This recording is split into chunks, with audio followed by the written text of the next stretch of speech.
Right, so we looked at your beautiful designs. So now we're going to move forward, and of course last week we kind of were busy with this kind of with a very, very, very small units of design, and we were slowly going to get bigger.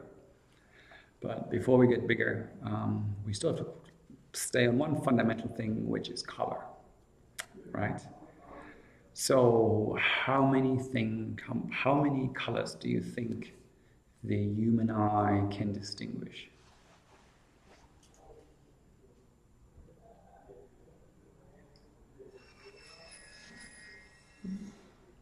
Quite a few, but less than some animals.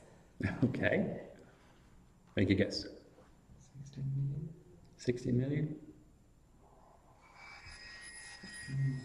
Say something. 8 million. 8 million? Come on, Zoe, win the prize. I have no idea. I'm failing at the design thing. Make a wild guess. 12 million? 12 million? In the middle, safe, playing it safe. It depends on the person, because some people are colorblind. True. It's approximately around 10 million. How many different colors can your screen produce? 3. That is correct, but since each pixel is so close to each other, they form a unit. So actually what you see is, from a distance at least, you see more than 3 colors.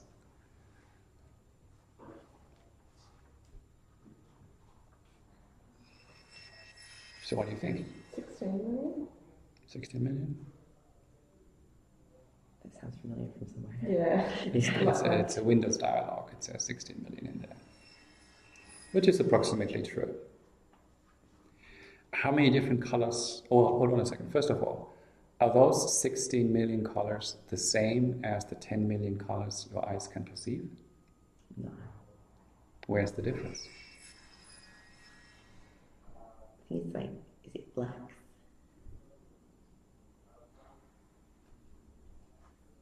No. Screen could make colors that we won't be able to see. Maybe some animals can see.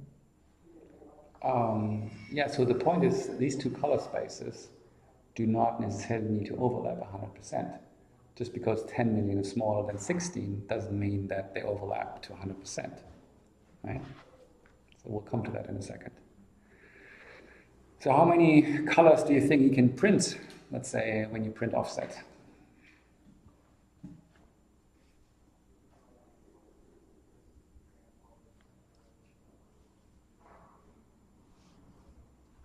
So we got a little box over there that was printed with offset. It's a printing technology called offset, so it's been used normally for larger printing runs. So how many different colors do you think you can produce with it?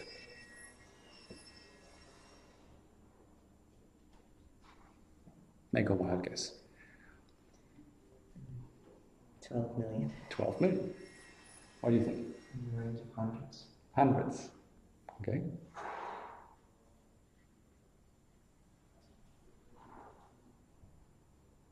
Safe in the middle? Yeah. I should know this stuff as well, but I Don't know.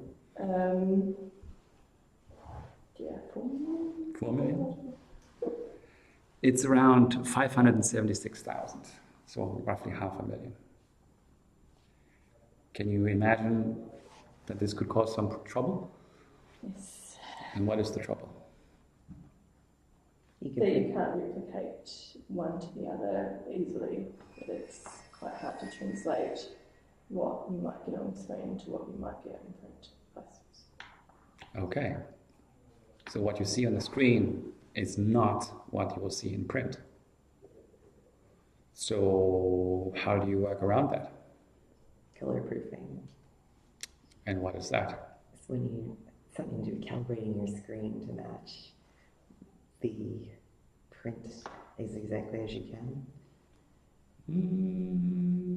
Halfway there. So we'll come to that. That's indeed one thing you can do, but that requires to have a collimator, which I can make available to you later on. But if you don't have that, what do you do? I usually try and use a tool like colour hex, so I get the hexadecimal value of what's on screen and then put it into a program so I can determine what CMYK values and so on have. Ah, okay. All right, so I see. Yeah, so what you do is essentially you move from an RGB color space to a SMIC working space, and you try to see if it still looks the same. Yeah. Okay, yeah, that's one way of doing it. Well, but still, I mean, what did you do with this? I designed a design from the beginning. Right, but you said you printed multiple times. So in the end, it's just trial and error. Yeah. So trial and error is, of course, quite dissatisfactory and also rather expensive. So there are, of course, ways of doing it better. But okay.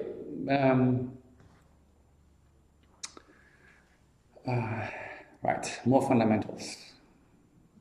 When we talk about color spaces, there's usually two types of color models that exist. Can you imagine which one these two are? This goes back to high school. So RGB and something like that, or is it not? Well, in a way, Printing what? no. What is SMIC usually being used for?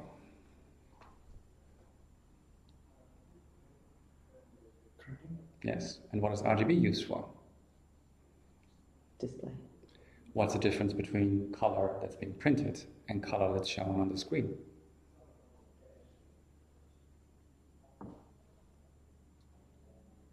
Additive. I don't know where that word is going. Additive. Additive? What is that? What does it mean? It's like mixing colors together to get, like mixing orange and red, or yellow and red to get orange, kind of thing. So additive is good, and what is the other one? Subtractive. Okay, that's the names of those two models. Anybody remember which one is SMIC, which one is RGB? RGB additive. Additive? Is it? RGB is additive? I don't know. You tell me. And why is it additive? We mix colors to get colors. Like in high school, we say blue and this color, we'll get this color. Right, but what do you actually mix? What does the screen actually mix? Light. Light. And what does a printer actually mix? Inks. And what is in the inks? Pigment. Pigments. So you've got color that's being produced by a mixture of pigments, and you got light, and you got color which is done by mixing light, right? So those are the two models. And the additive one is indeed RGB, and that is mixing light. So when you put all lights together, you get white, and if you put all particles together, you get black. Now, here's an interesting question. It's SMIC. There's K in the back. Why do we have that? Well, it's black, but I mean, I know at some stages what came in, but I don't. Is it to save all your other inks? Because otherwise you have to mush everything together to get black and a nice lot of ink. Could be, but no. There's another problem. Getting a true black? Yes. So it's really, really hard to get a really nice black when you just mix cinnamon magenta yellow. As a matter of fact, if you want to, just for the heck of it, you can reproduce this diagram and print it. And actually, if you take two squares Illustrator and you assign one the color in RGB, 255, 255 to 255, you take a second square, which you define by SMIC, and you just put the K to 100, you print this on a printer, those two blacks will look very different. Right? So this comes commonly back, let's say, when you have a photograph, and let's say the photograph is done in a way that you photographed it against a black background. Right? You have got an object, okay, this might not be the best one, but you photographed it against a black background, and you take this image and you put it onto Illustrator, onto a black surface. And then you print it, and then you see that the edge of the photograph, the black, looks different than the black that is produced from Illustrator. And so black is not always black. So you need to be aware of it.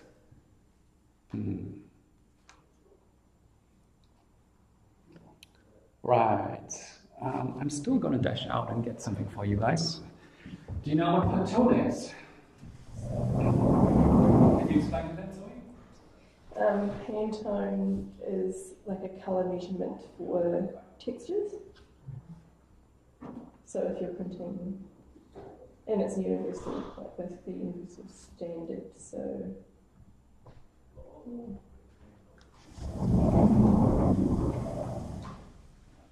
So, Pantone. Pantone was created even before, again, computers, because the problem of color was there, of course, way before. The problem was always, how can the designer know what will come out in the end? How do you make sure that, you know, okay, I want to have this logo in this color, and then it actually comes out as such, right? So in the past, what people would do is they would have this essentially, and the designer would pick a color and would say, okay, I want to have this color, and it has a code 2935U, right? And you would essentially, in Illustrator and also in Photoshop, you can actually use also Pantone and attach it to, you know, an element and say, okay, this is the color I want. Now the beauty of this is that if you define the colors with this, the printers, each of these Pantone colors has a formula on how to mix the inks that they use, so that you get what you want. And also the printer has one of these, so we can also compare and make sure that this is actually what, you know, comes out in the process.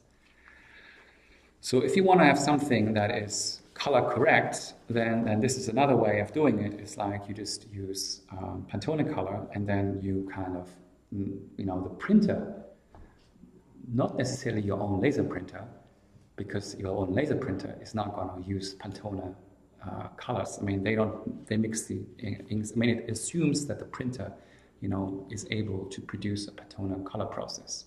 So they actually use or mix the pigments in a way. Actually, Pantone, I think, is based on 11 different inks, I think, if I'm not mistaken.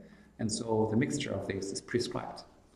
So you've got this for matte paper, and then you also have it for glossy paper, right? And the code will be different depending on the type of paper that you... Yes. Okay. Yes. Right.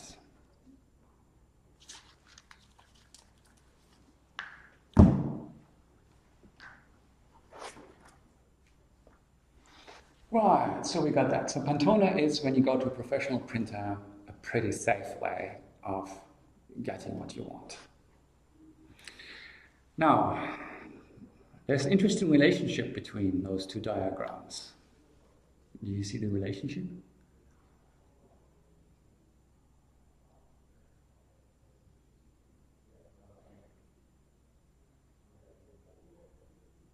They're inverted. Sort of, huh?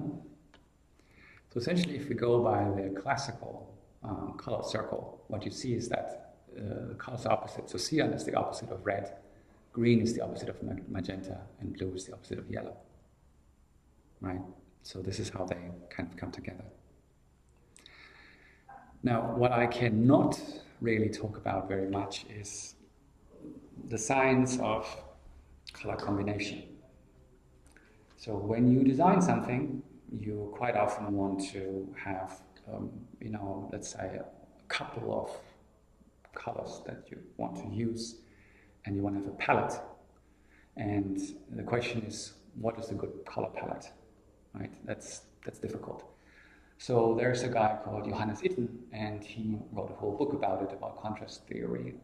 And if you want to know about what colors fit with what other colors and why, and a bit of theory around it, then this might be a good way forward.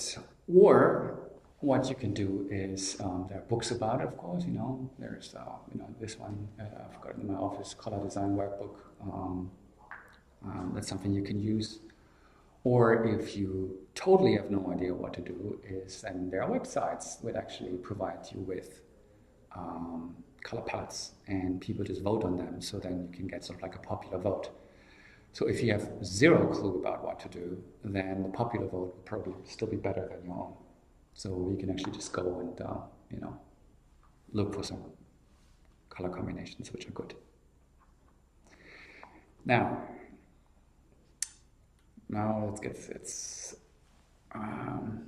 let's do a little test. Right. So the question is the following: if I would ask you the problem that we have is color management, as you already kind of quite rightfully pointed out. So how do we know what a color is really like? So what I'm going to do is I'm going to steal your pen, as usual. So I'm not going to ask you to take it apart, but so I'm going to move my pen, and when I hit the perfect blue, you raise your hand. Okay? So I'm not going to start here, it's too easy. So I'll start over here. And raise your hand and keep it up, right? And if I pass, then you take it down again.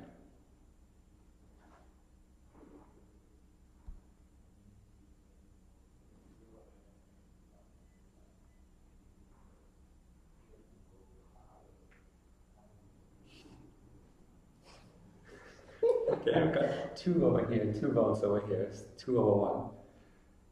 But you see the problem? What is the true blue? So this is a fundamental problem in terms of, let's say you've got a theoretical value, an RGB value of 0, 255, 0. 0, 0, 255. What does it mean? What does it mean in terms of the color that this particular display is producing right now?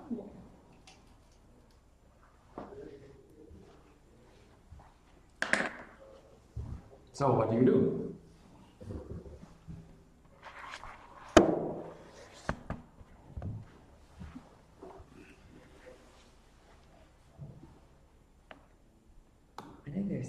I know there's color profiles in Photoshop, just because when I get resources to work with, sometimes it'll yell at me like, you're using the wrong profile, someone else has used something different. Mm-hmm. Those are the ICC profiles. And what are they? The agreed upon standards for different color modes like RGB. Mm-hmm.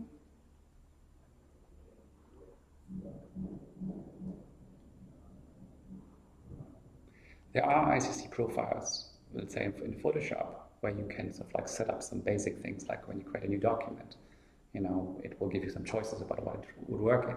But that's not the original problem, and that's not the solution to the original problem.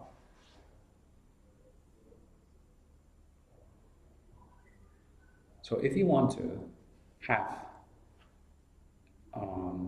let's say, a standard that 0, 0, 255 is equivalent to, let's say, we're talking about an additive model, so where you mix light, that it would actually represent light of a certain wavelength, right? And if you say that is the true blue, right?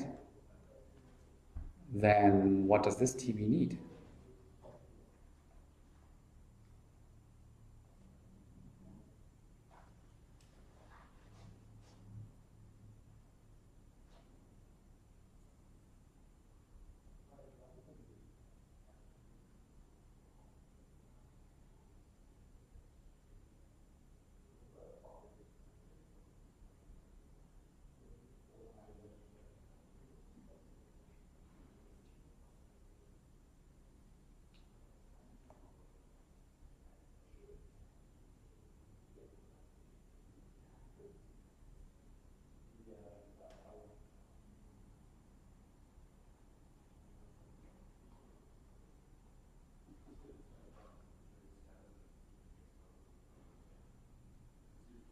displays have profile?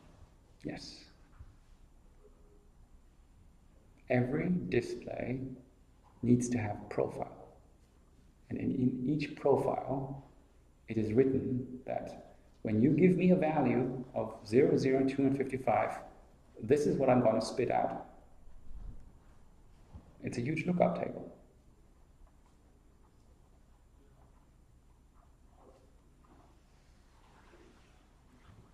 Because if your computer knows that my display that I'm connected to will show that color if I give it that value, and it knows what you were supposed to be shown, it can kind of send the right signal, right? Is it stored in the firmware of the display, or? It is actually stored in the operating system. Okay. So we'll come to that in a second. But then, of course, the question comes, how do you get such a color profile?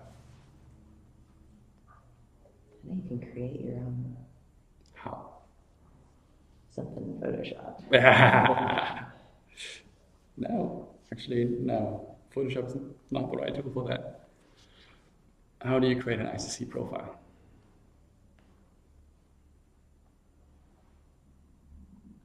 What do we have to do? Let's say obviously this TV doesn't have an ICC profile, right? I guess I hope. So how can I create one?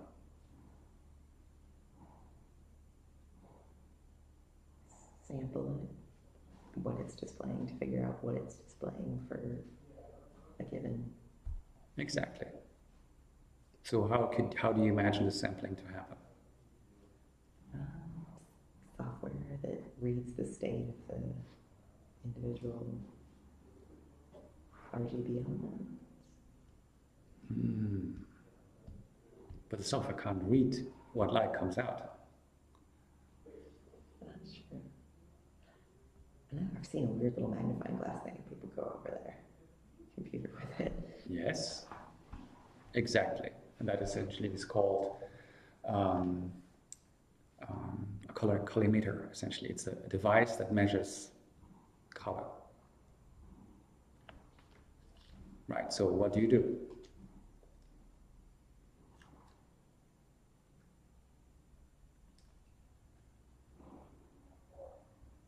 I'm not quite sure.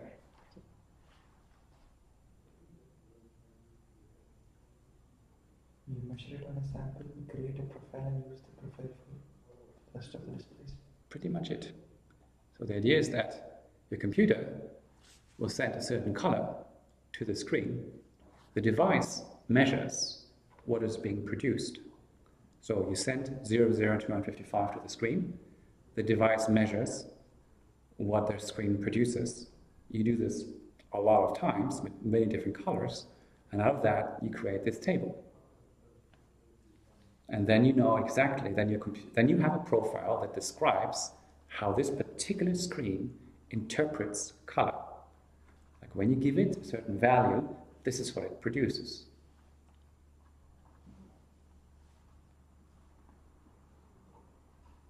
The manufacturers don't do that. Yes and no. So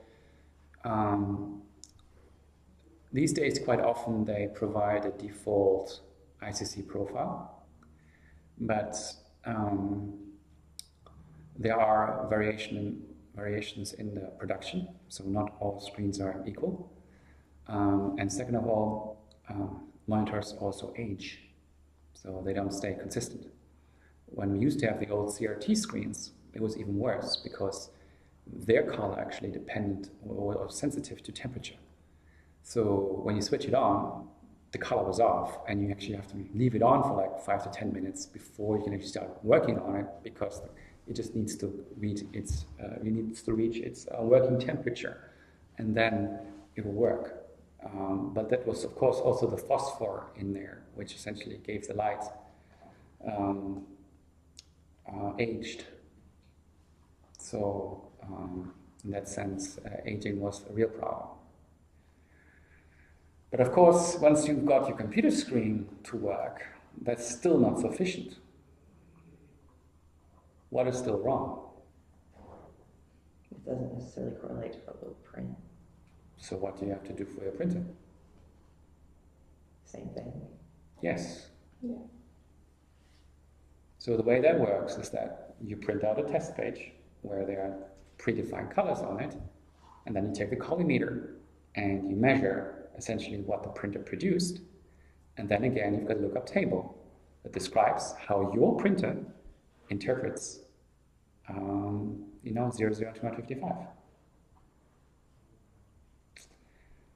Now, but that is in a way still not enough, because, I mean, well, if you start with this, that would be enough, because you would start off with just plain in Illustrator, right? And we don't have an example now with a photograph, but what happens if you take a photograph? It'll decide differently depending on, well, there's many different variables, but stock and how much ink is in your printer and the spread of that distribution of that ink on the page. But let's say you take a camera, you probably have a digital camera these days, right? Can you see a problem there? It's seeing a different range of colors than the printer can print. That's one problem. But then again, your camera also needs an ICC profile. Yeah. Right? Because who says that the camera is picking it up correctly? And for that purpose, there are predefined, pre-measured sheets of sheets. No, well, not just grey, but actually a range of colors. You photograph them, and then you measure essentially what the camera produced, and then you get kind of like a color neutral thing. And of course, that's very dependent on all sorts of circumstances in the lighting and what kind of, that's all kind of other things that go on. But unless you have an ICC profile for every device that you use, you're going to have a hard time. Hard time in the sense that what you see on the screen will barely represent what comes out in the end. And then the only solution is trial and error. And that is expensive and annoying. So these profiles, like the one for your printer, do you have to literally go and graph paper and write things on it? Well, you print a specific test print page, and then you essentially go over it with a collimeter, and then it measures what the printer produced. I did that for our color printer. And what is it? Is it an electronic device or?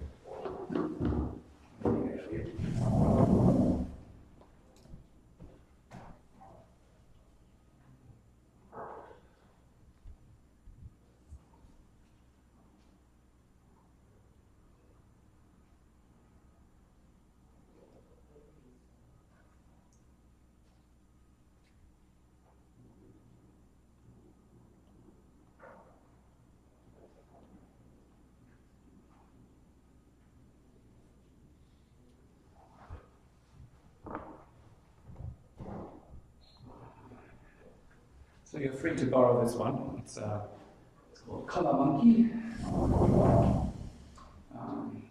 It's not the newest thing, but when it came out, it was quite affordable, and it was great because usually these kind of collimeters are either print or monitor, and this one does both, which was kind of sweet. If you want to do a usability study on this one, I would like to encourage you, because the usability of this thing is horrible. And if you try it out, you will figure out why. So essentially it has, it measures the light in here, so you just have to open it up, and then it measures the light. And you just hang it on your screen, with a counterweight, you just hang it on it, and you need the software for it as well. Obviously. Oh, so it generates the table and sends it to your computer by USB? Yes. Okay. Yeah. And that is usually done, before we move on. One thing to do is you need to make sure that when you create an image or you have some sort of graphic file, that the file format itself supports ICC profiles. So if you, for example, would save it in a file format that doesn't support ICC profiles, you're doomed, because the ICC profile actually has to be stored with the graphic file, right? Otherwise, it will get lost, the information. So I'm just do that. Shall we take a quick break? Yeah, sorry. Yeah? Okay, let's take a pause.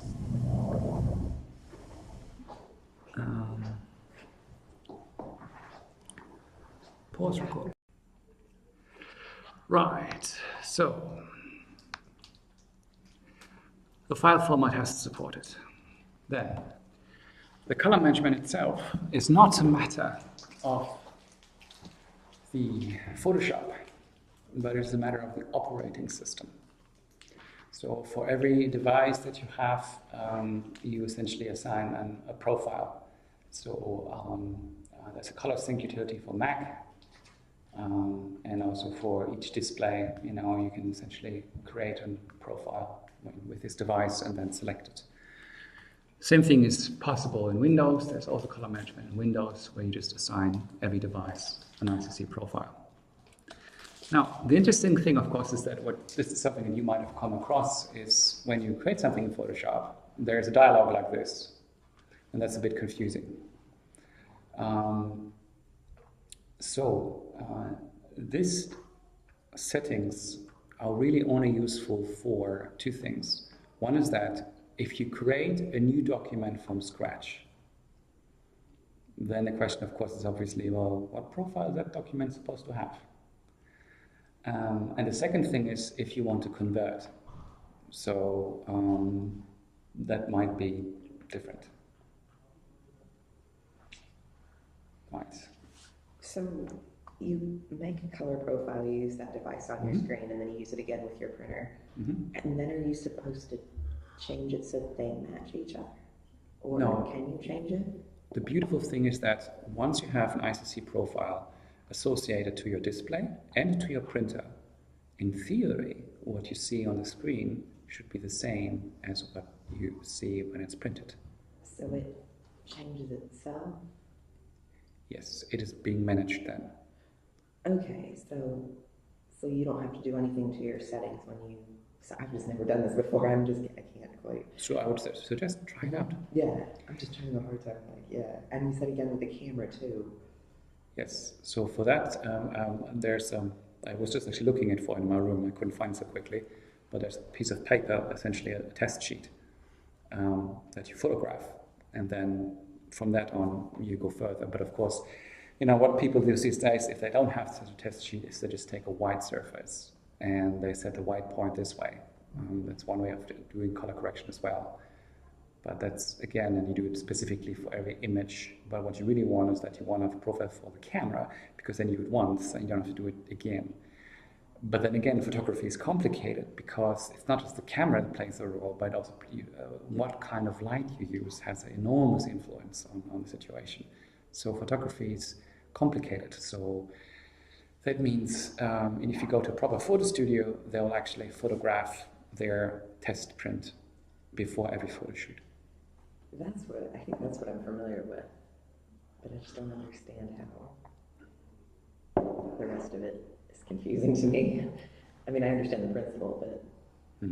So let's take the example of 00255. If there's a square on it, 00255, and this, you can't just get any sheet, you actually have to purchase one. Purchase one because, the way it was printed is that you know exactly that this is supposed to be this, right? Yeah. If you photograph it, then the image that comes out, your camera will have a certain RGB value, and you can look at it, what it is. So, and then essentially you create the ICC profile out of it. So then you know what it's supposed to be, you know what your camera produces, and then you can match it. And it's matched automatically using software? Yes, this is all done with software. So it depends a little bit again what kind of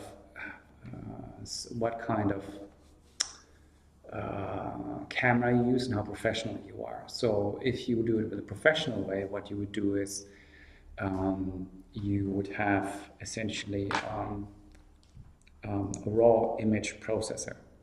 So in that sense, before you even enter Photoshop, you actually do some corrections before.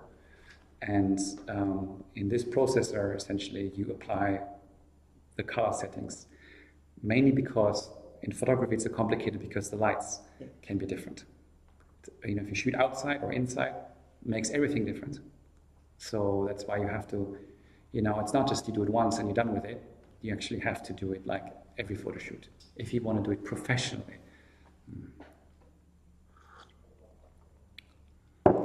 Now, since you all are familiar with Photoshop, or at least you claim so, there's RGB, and then there's SMIC, right? Let's assume we work, just for a minute, it doesn't really matter if we do RGB or SMIC, but let's assume we actually switched over to SMIC. There are channels in Photoshop, right? There are layers, channels, yeah? So what do the channels do? I know it's a really handy way to select all the colored pixels on a white background. Mm-hmm. You can change the grading, color grading using channels. Say it again? You can change the color grading in the whole picture using channels. Mm-hmm. Zoe, what do you use your layer, your channels for?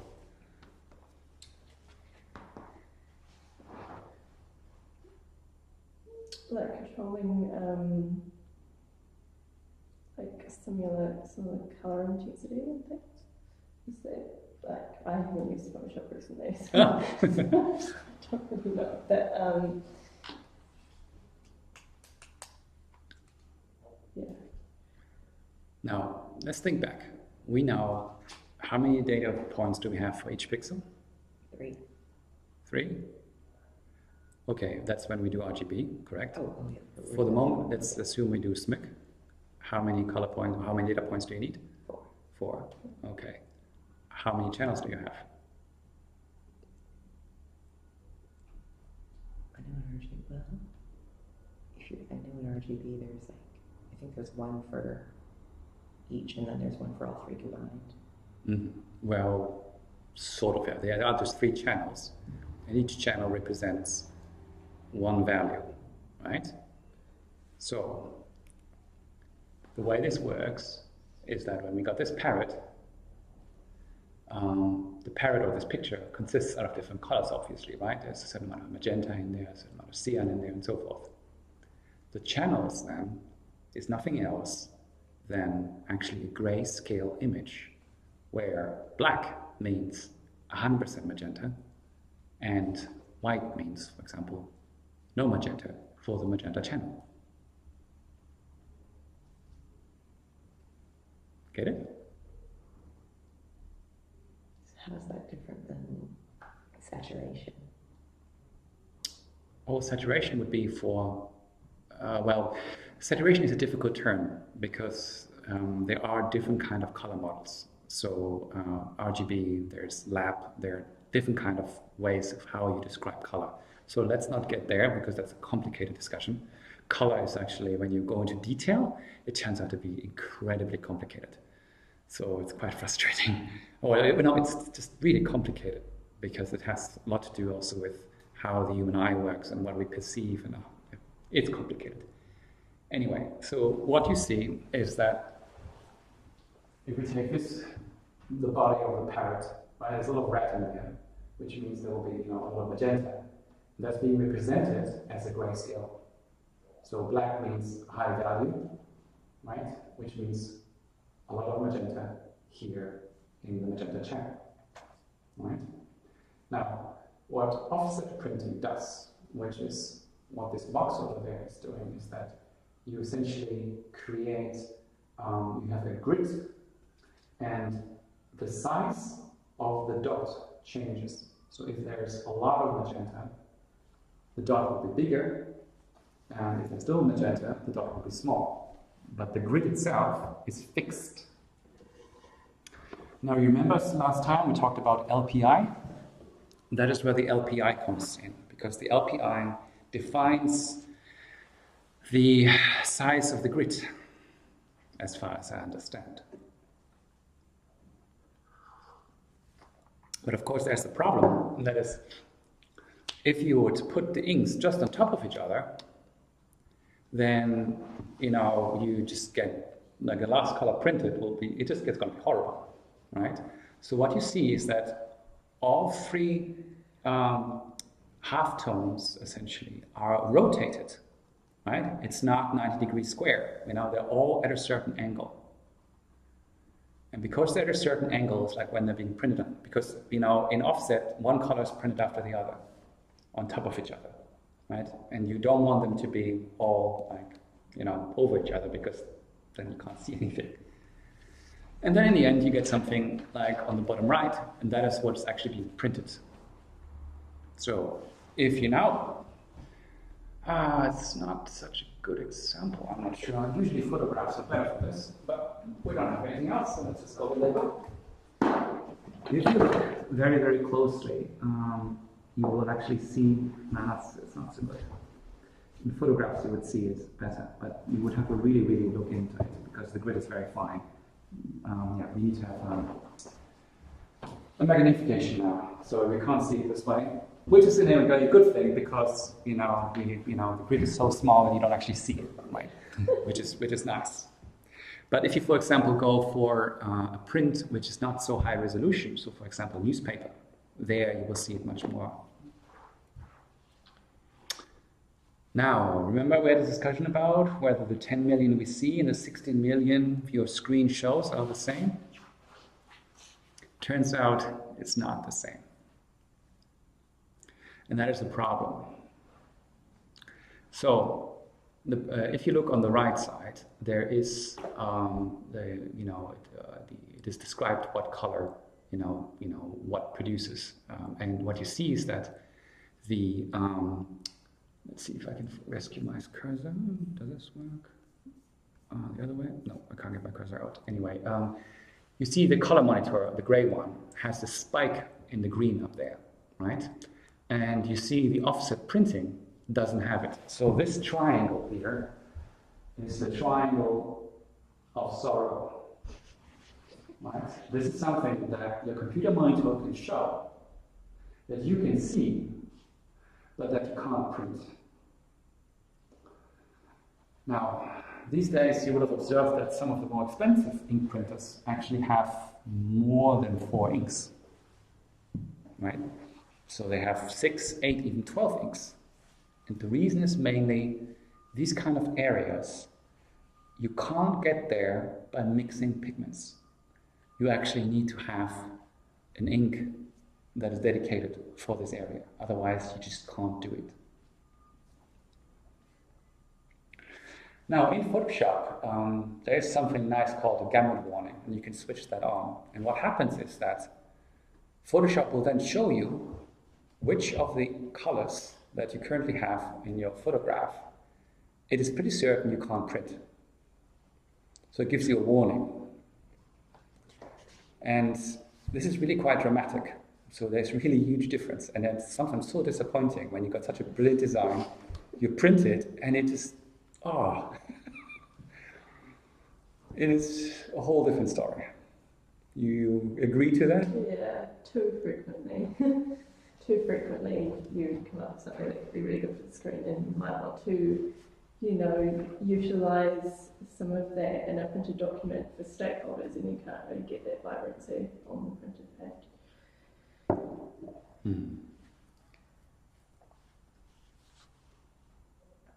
My mind just went to photographing tattoos for some reason, and why you can never get the color pop in a photo that you can in a fresh tattoo.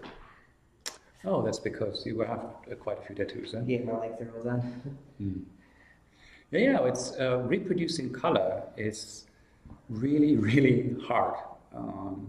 So if you are a professional these days, actually what you do, for example, is there's some really good monitors specifically for people who have to work with color. And for example, ISO is a company that does high quality photo monitors. And they actually sometimes have built-in collimators. So actually they calibrate themselves, right? That is really sweet. And then they have this kind of blinding masks around it, because the light you have in the room influences what you see. So what you actually want to have is like, you don't want to have anything around the screen that has any kind of color or any kind of light shining on it, because that will again change everything. Not everything, but See, the interesting thing is that you need to start to become sensitive to this.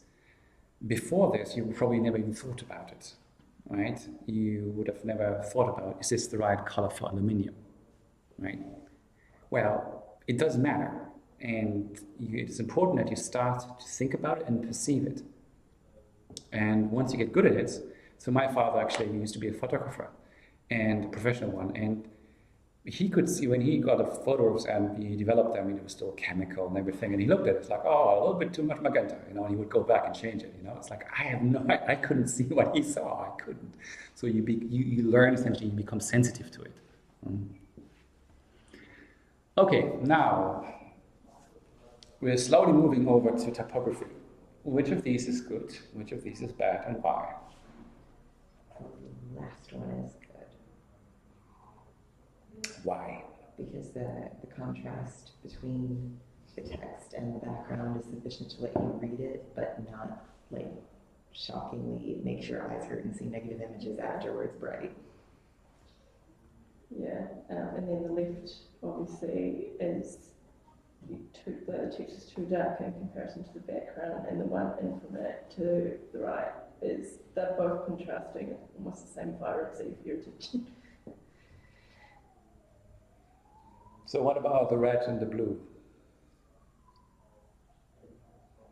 That's what I meant, sorry. It's like that they both seem, of a similar vibrancy, that whilst you can still, read it and it jumps out at you, it kind of hurts your eye as well. It kind of hurts your eye? It does hurt your eye. Yeah. Do you feel the pain? No, the second box, please. Yeah. First box, it's hard to print out, make out what.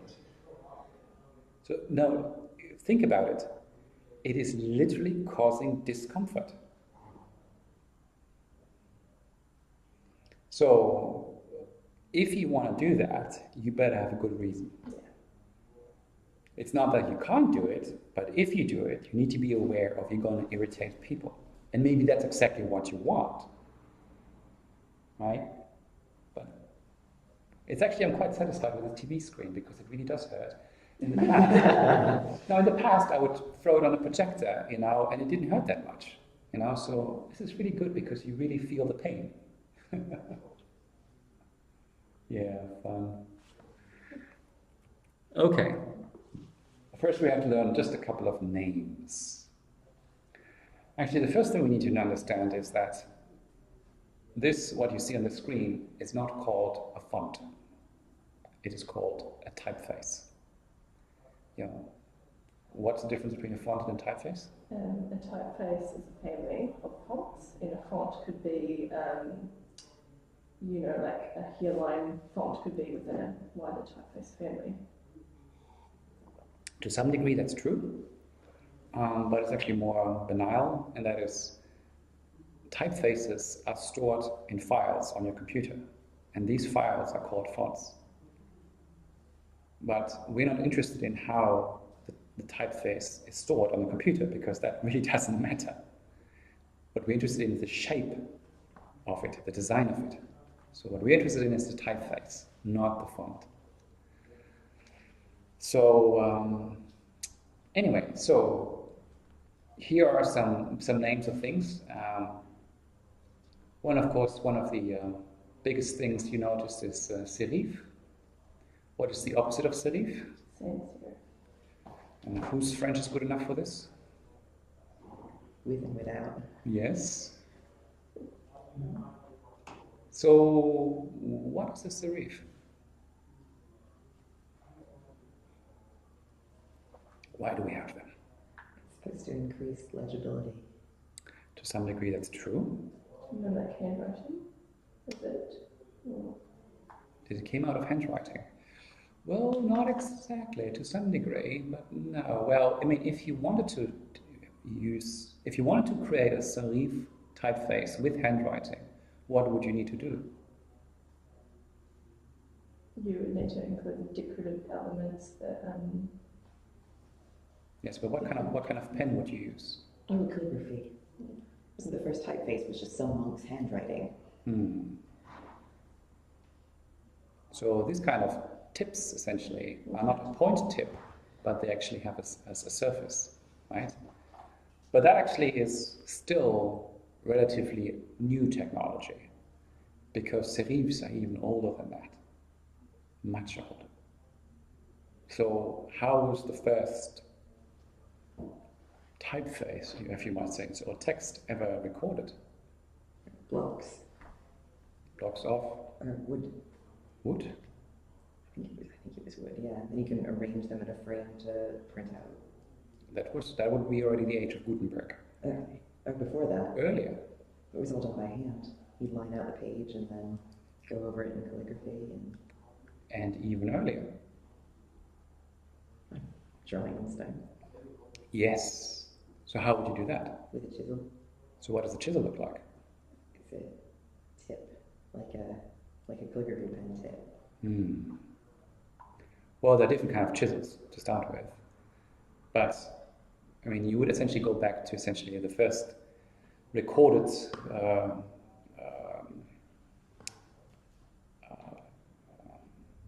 texts would essentially be not done in stone, but probably in clay.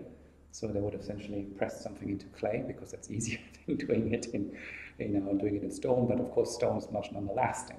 So that's why they did this, I suppose.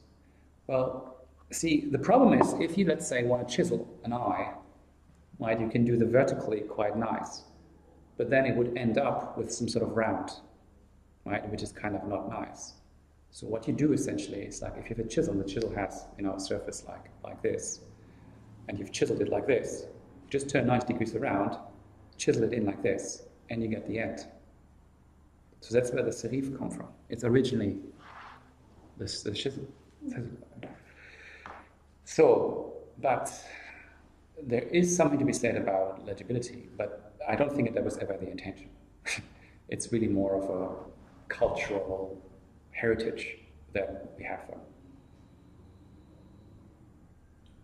And they copied it all that time. Yeah. Well, if you go to ancient Rome and you see some sort of monument and it's been chiseled in, you see serifs. Yeah. Right on that. Yeah. So what you see is that a lot of these things, there are names on here, and you need these names to be able to distinguish and describe typefaces. So if you want to say, oh, this thing on the cube looks kind of weird, or you need to know that this is called a table, right? And descenders and ascenders, So there are things just you to know. When we then move over to what you mentioned, that typefaces come in families. So people who create typefaces, if it's a good typeface, it will come like this in a whole variety of cuts, they're called. And here is now Futura. And this kind of distinguishes a good typeface from a not so good typeface. A good typeface will have, all these variations. Plus, it will also have, these days, a lot of the special characters, right? Because it's more than just the 26 letters of the alphabet you have to design. You have to design a whole lot more for it to be a useful typeface. And they don't include numbers. It's the most annoying thing on the planet. They don't include what? Numbers. Sometimes Oh, you download yeah. one and I'm just like, no, it really does need a number. You have to make an L and kind of add a line. Yeah, there is these days, actually, just yesterday, interesting, Google released a new typeface, and they went for almost complete Unicode coverage. So it has not just English letters or the Roman alphabet, but it has pretty much all of the languages. They've got a coverage, I think, of 100, 120 different languages, written languages. Quite impressive. That's very impressive. So you don't usually get that. I mean, I recently had to have the problem that I had a document and there was some Japanese in there, some Hebrew, some Thai, and there's no one typeface that actually has them all, right? So yeah, it was quite interesting for me to find, the typeface that has Thai in it, Anyway. So, typefaces. Can you name some? Helvetica. Did you go for it? Mm-hmm. Love it. Okay, let's try Helvetica. Who created it when? Not sure. I just read an article once that someone said it's possibly the most perfect typeface ever. That's Just so stuck in my dramatic. head. I don't know. I read it somewhere and it's stuck in my head ever since then. Any idea? Again, it's something that I should know, but I've forgotten. Roughly estimate. When was it created? Mid 20th century. Pretty close. 1957. By Max Miedinger. Anybody familiar with Garamond? Well, I know of it. Yeah. Any guess how old that is?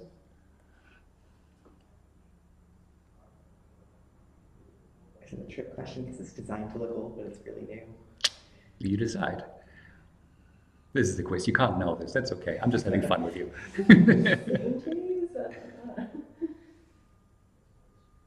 1532 So it actually is by Claude Garamond. So what you see is that some of these are really terribly old, and some of them less. But so, for example, one of the most often used would probably be New Times Roman, which was based on Times, which was from Stanley Morris 1931 for the Times magazine, and then New Times was actually a new typeface just for that. So what you see is that A, there are people who create this, and B, they can be quite old. The point about that people create it is that this is actually copyright protected material. So this is actually the creative work of somebody. And usually, like with any kind of copyright protected material, you have to purchase a license. Now, these days, I'm not sure about all of you, but at least some of you will probably limit yourself to only those typefaces that are being installed by default on your computer by the manufacturer of your operating system. That is a very poor choice, right? There's lots and lots of very good, very traditional, very amazing typefaces out there. And you cannot limit yourself about what Adobe or Apple or Microsoft puts on your laptop. So, but of course, if you want to get them, you have to pay. So we'll get it in a second. Does the ones that are preloaded, does licensing the software constitute a license to use the? So the one that are being bundled with your operating system are, royalty free, so you can just use them. But for example, Arial from Windows is nothing else than a ripoff of Helvetica. And the reason why they ripped it off is that they didn't want to pay the license fee for Helvetica. Sad. Oh, I'm sounding in trouble. I shouldn't do that. And then Windows yells at you for using Windows without a license. Well, things are on the move these days. Again, we have now the first integration of typefaces into, let's say, good integration of typefaces into web pages. And there are now companies that provide it to some degree for free. So one of the things you need to look out for is there are different formats again for typefaces. So the times of bitmap fonts are over. We don't do that anymore. It used to be that actually your printer stores the fonts. And when you tell the printer, I want to have it in this, it could only print whatever was stored on the computer. And that was actually the original motivation of Adobe to create PostScript, because they wanted to have something that is printable on every printer. That's where PostScript came from. It's actually, it is a page description language to describe what's on a page, to make the computer independent of the printer. Yeah, but anyway, so bitmap fonts are barely used these days. They are only ever used for some hardcore typefaces for the screen, but not really. So what we're dealing with these days is PostScript, TrueType, and OpenType fonts. This is the file formats in which they exist. TrueType is currently the one that's being used or supported by web browsers, which is interesting. And again, we have some licensing fun here because PostScript, was again Adobe going very strong. They came up with this idea of PostScript fonts, which was really, really great. And then Apple and Microsoft didn't want to pay license fees to Adobe, so they came up with something that's pretty much like PostScript, and they called it TrueType. Fundamentally does the same thing. And then the newest one of those three is called OpenType. Essentially, it kind of takes the best out of Post and TrueType and puts it together. So these days, if you take OpenType for your print needs, you'll be fine. And TrueType is currently, as it seems to me, a weapon of choice for defining typefaces for the web. So the way that this works is these days that you can actually, in your CSS file, you can actually link to a typeface on a server, and you can tell, okay, this piece of text is going to be in this typeface, and you'll find this typeface at this URL, and your web browser will actually download the typeface, or the font for that matter, and then display it correctly. So the problem that we had previously when we were exchanging Word documents and everything breaks apart doesn't hold up anymore, because as long as the URL is still there, you're fine. What is that script? Because I run NoScript on mine as well, and one of the scripts that it blocks is something to do with fonts a lot of the time. Don't know, but what I suspect is that the integration of typefaces into web pages you can trigger with JavaScript. Okay. And I suspect that that's just being blocked because it's being sucked in from other sources. So when we talk about sources, so for example, Google has actually a library of typefaces that they make available for free. And if you don't use I think you have a quota of 10,000 downloads per month or something, I don't know what it is. And as long as you're below it, you're considered non-commercial and they don't charge you. But also the other big providers, so FontShop, Linotype, Monotype, Adobe, they all sell you typefaces, right? But they also now make them available for embedding them into web pages directly. And you could, of course, put the typeface on your own server, and then you're safe that nothing ever happens to it. But you can also just directly link to the server of Adobe or Monotype. And then you get your typeface directly from there. And as usual, it is, you get what you pay for. So when you pay for it, you get good quality, high quality, a whole family with a lot of special signs, everything nice and good and neat. If you get the free stuff, you have to live with compromises. If you are being professional, then that means if you essentially design something and you bring it to the printer and it's being printed, it used to be actually you have to prove that you own the license for the typeface. Otherwise the printer is going to say, no, I'm not going to print this. I'm not sure how tight they are on this anymore, but the point is you need to own the license to be able to use it. Otherwise you are wide open for a lawsuit. Doesn't come to me. No, I don't do IP. I deliberately don't do IP. Yeah, so typeface costs around, I'd say, between $100 and $200. So it's not cheap. But the thing is that your client probably wants to have something unique. So you just charge it to them. Are there any particular strong, I know I've been to TA font, I've been to a couple of free ones. Is there a particular, I know there's open source fonts. Is there a particularly good place to find those? So these were the ones that I could find, which were, reasonably good. Okay. I uploaded a Smashing magazine, which is a web magazine, a little book, and it has typography on the web on it. So there was an interesting article in there about how to use typography on the web. Have a look at it. So which one of these is good, which one of these is bad, and why? 16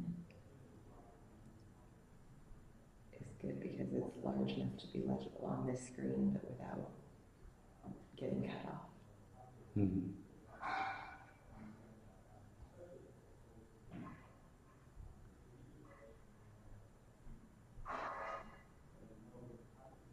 So size matters. And what does it depend on? Screen size and viewing distance. Yes. And resolution. Yeah. And also, I guess, the information hierarchy, like how much attention you want on a certain element is also. We'll come to that in a second. For your body text, what do you usually use? 12. I use between 10 and 12. 13. 14. 14. So rule of thumb is somewhere between 9 and 12, you're okay. Depends on the typeface, depends on your readers, but between 9 and 12, you're okay. Now, here's another thing, kerning and tracking. Back in the days of the typewriter, there was a problem. Namely, if an A follows a V, there's a lot of space between them. When computers came along, we were able to push them closer together to essentially get rid of the gap, right?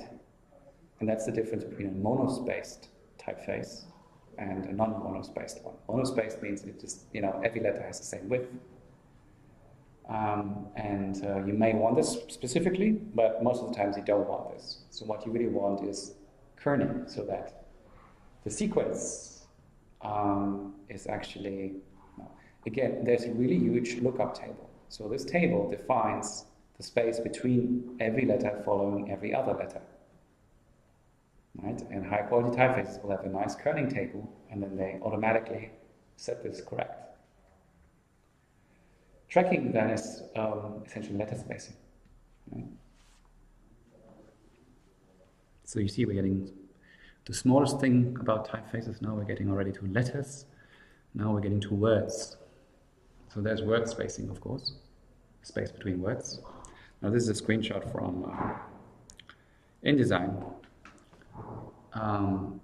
Basic idea is, unless you got a good reason, don't touch it. The default values are pretty good. So sometimes you want to tweak, but otherwise just don't touch it.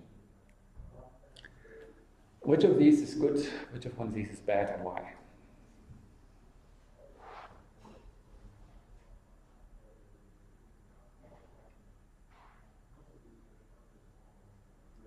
I'd say the second one is probably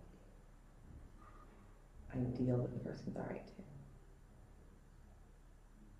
Yeah, my personal preference would be the 14 point with the 18 point leading, because the other two here seem to be like there's so much space that it's almost like a whole line of text. So it doesn't allow for natural reading, whereas the top one from a distance, I think it would be different on the printed page versus the screen as well, but from here it's more difficult to read, but on the page I would probably use a leading to text ratio or something like that.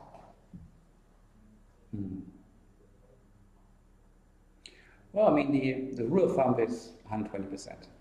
So your line spacing should be approximately 120% of the size of your typeface. But of course you can vary, right? Sometimes on purpose. You want maybe more white space, to make it most of the time to make it look more designerish. Or because you're writing a paper that has to be X number of pages as opposed to words.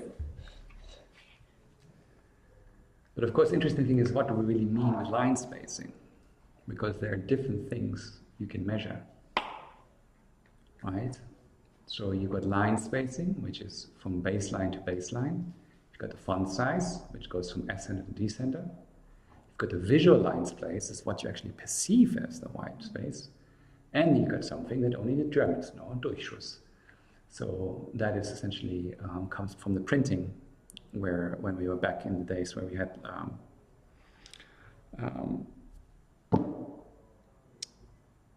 printing before offset, so you actually put these letters together, made of iron, not iron, they're made of, what are they made of? Plum, not plum, lead, yeah, lead letters, right? and they needed a line so that you could actually, stack the lines. So that was called the Durchschuss. Anyway, I could never find a translation of that in English. If you find it, please let me know. Yeah, I've never come across that word, but A good way of testing line spacing is if you kind of close your eyes, squirt a bit, and you look at it, and if your lines you can just about make the lines out, everything else kind of gets blurry, then it's good. So if you see something like the right, you're good. Line length. Which of one of these is good, which of one of these is bad, and why?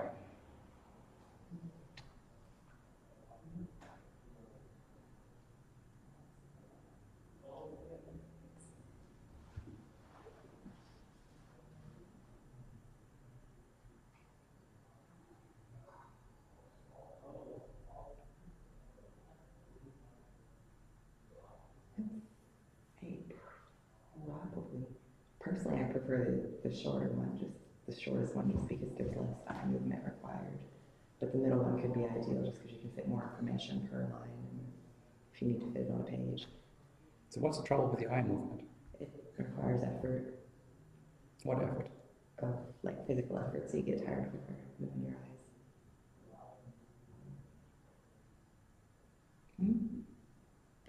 eyes. The movement itself is not the problem. What is the problem?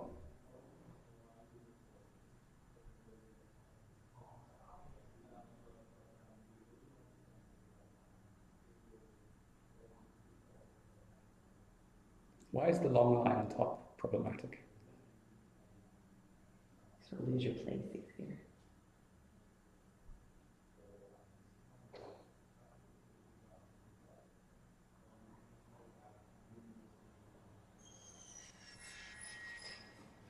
It's quite okay first time. Really?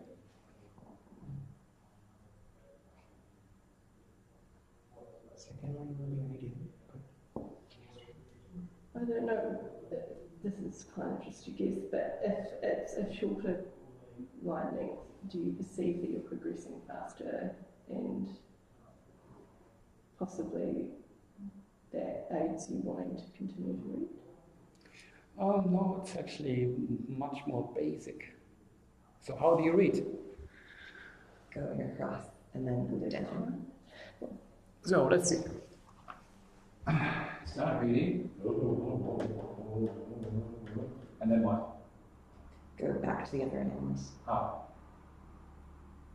drop down, and then Drop down? go back the other way, and then start again. This jump from here to here is the problem. Yeah. Your eye jumps from all the way back there to all the way back here. You have to make out which line you're supposed to read next. And that's the problem, it's the jump back. And that's the reason why serif has an advantage. Why does serif has an advantage? You can see where the tops of the letters are. Yes, it forms nicer lines that you can easier jump back. So the jump back is the problem. And that's why shorter lines are better. That's the reason why newspapers have very, very, very short lines. Why? Why do newspapers have such short lines? So very narrow columns. Yes, but why is that important for newspapers? Because you're reading it quickly. Quickly? Or where do you read your newspaper? On the train. Yeah, more scanning rather than... When you're on the move, right? People read newspapers in the bus. They read them in the train. They read them in all kind of environments, right? And for that, it is important that you can easily jump back. So as a rule of thumb, it's 50 to 60 characters per column. And that means that you actually have to put in approximately 4 columns on an A4 to get ideal legibility. Which of these are good, which of these are bad, and why?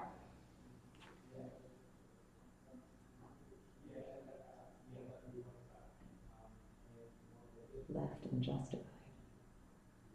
Why? Because you start reading each line in the same place. Presumably, if it was like a language that I read in the other direction, it would be the right one. So those are better or worse? So left and justified are better.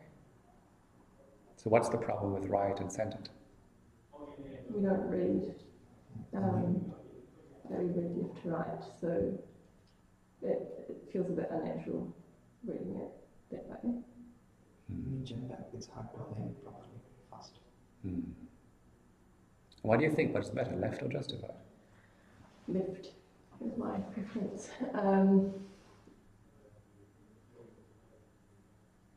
Well, they've got done experiments on it, and it turns out that left has an ever so slightly advantage over justified, but not very much.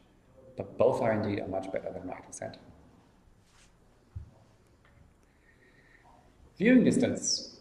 Oh, that's an interesting one. So I was looking around for this to get some good information, and everything I could come up with was guidelines for the design of signage. So the signage that shows you, emergency exit, these kind of things. And they proclaim that you need to have a ratio of 1 to 25. So if you're 25 meters away, your typeface must be 1 meter higher. That's kind of the suggestion.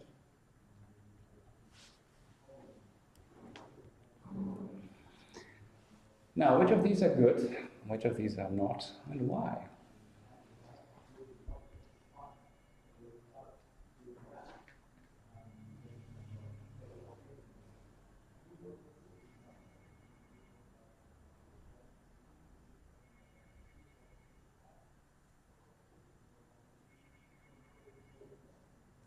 I would say the bottom left one is the best.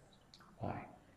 Because the hierarchy is clear, like using a serif font and using boldface makes the headline, as it were, stand out more closer to the body text. Whereas, like, the one right above it is sans serif font, which doesn't seem to have the same impact. What do you think? The last one, Why? because the text is very much readable. It's the least string. But the heading is not that good, but the rest of things. Why is the heading not so good? If it used the heading of the one above it, that's quite good. What is good about it? It's darker, it's bolder, but not very big as the one on the bottom. What does your spider senses tell you, Zoe? I'm finding this difficult.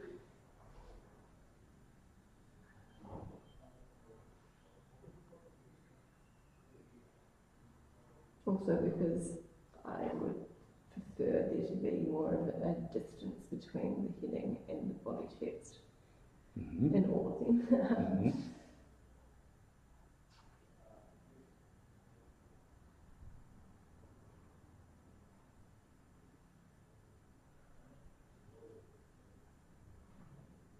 So which one's your favorite? The top right. Top right? Why? Because the heading is quite clear, and given that that would be the first thing that would be intended to capture your attention, I think it serves its purpose.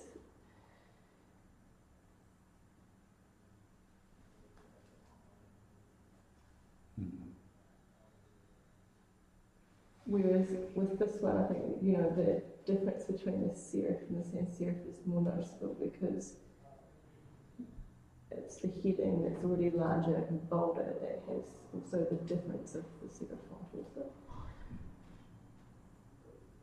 But then if you're trying to create that distinction as well, there's an argument for that, so it's a difficult one. So combining typefaces is a challenge. It's not easy. So selecting two, let's say if you want to have two typefaces in your text, then you need to make a choice, right?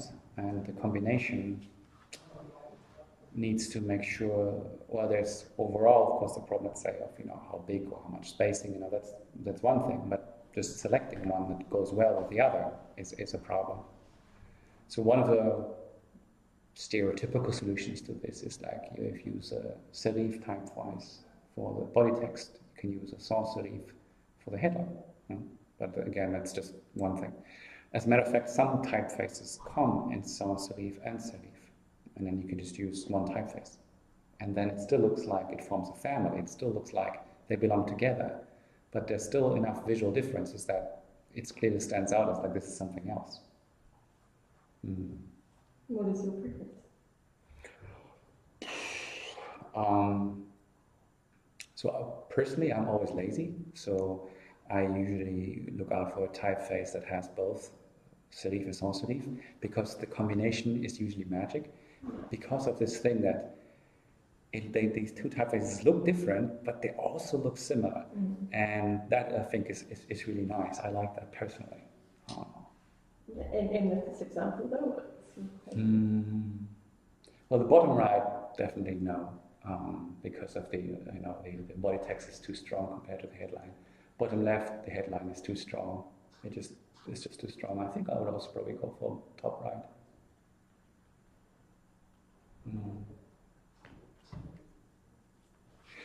But again, it's this, to some degree, it's all about your taste. So I'm not going to argue with you about that one. So, next time, report time. So, take a report you've done in the past, or that you have to do currently. If you, for example, so next week will be thesis week, right?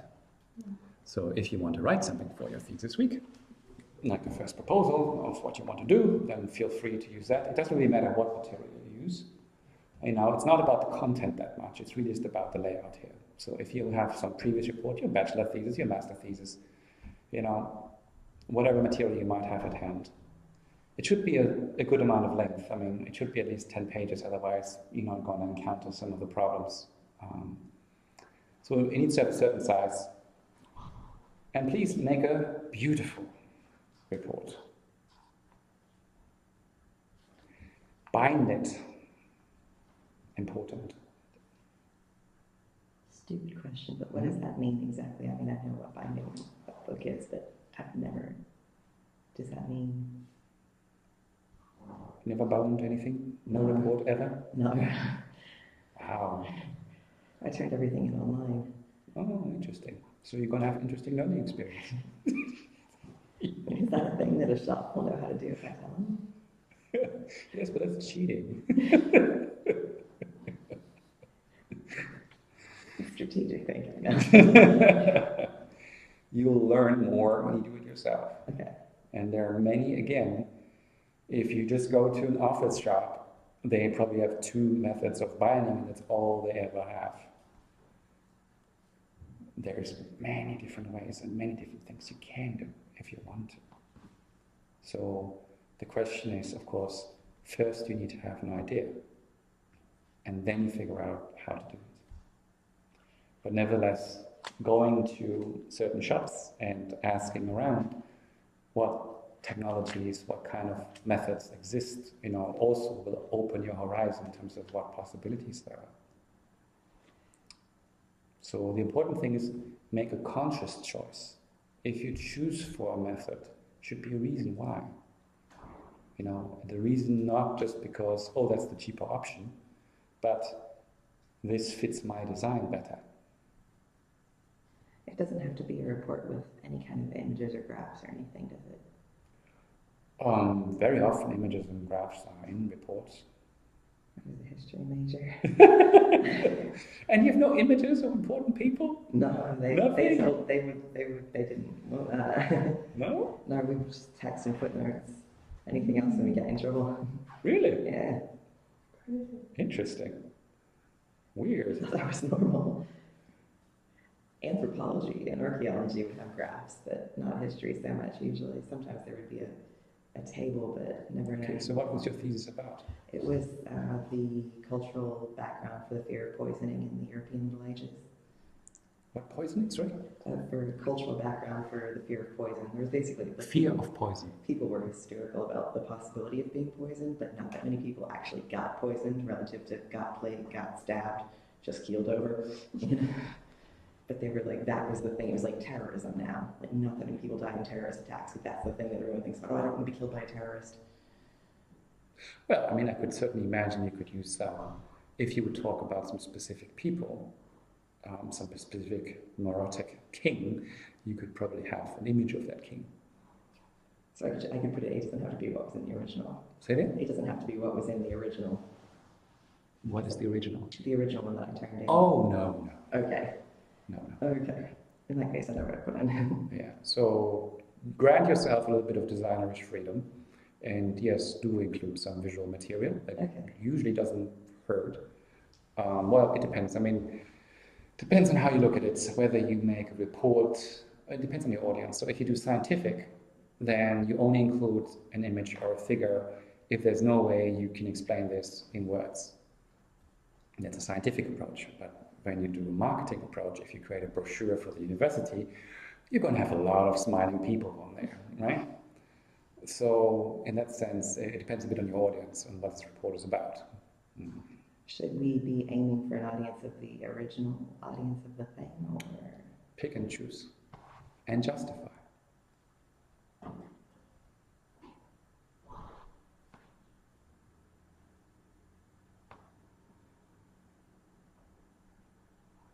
Now this one, so the deadline for this one will not be, obviously not next week Monday, because there will be thesis week and I'm going to be in Europe, but the week after that. So you've got 2 weeks time to get this done. So it's not too bad, I suppose. And yeah. Clear? Upload the PDF to Learn as usual and bring the printed and bound copy to the table. And if you want to do this for your thesis proposal, I want you not to spend too much time on the content. I don't want you to write anything new, right? So I'm perfectly fine if you have a side project, something else that requires attention, use something that maybe you can use otherwise as well. So what would be your weapon of choice for this? InDesign. Mm-hmm. That would be a good one. Actually, could I do a full probate package? Just do it for myself. Probate as well? My previous job was probate paralegal, so we would prepare a will, a living will, a durable power of attorney, that sort of thing. In principle, that's fine, but you need to have something goes at least 10 pages. They get up there. They get up there when you add all the documents together. And we try to make them look nice because people are like, oh, it's my will. Yeah. So in principle, again, it's less about the content. It's more about, the layout of it. Okay. And if you can throw in some images and graphs, that would also be beneficial because that's when you learn how to position these things.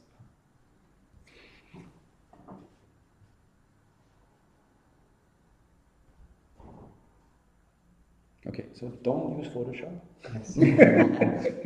Don't use Illustrator for this. Could Adobe Acrobat work? No. Okay. Acrobat is only for viewing and slightly manipulating PDFs, not much else. So is InDesign better for creating forms as well? Yes, for yeah. So Adobe Acrobat does have some editing functions also to add interactivity to a PDF document, but you really want to go for the original. So PDF is these days enormously interactive. You can put movies in there, you can put sounds in there, you can make you even can embed JavaScript. It's just, it can do an enormous amount of stuff. Yeah. But of course these days it's predominantly used for exchanging printed materials. So,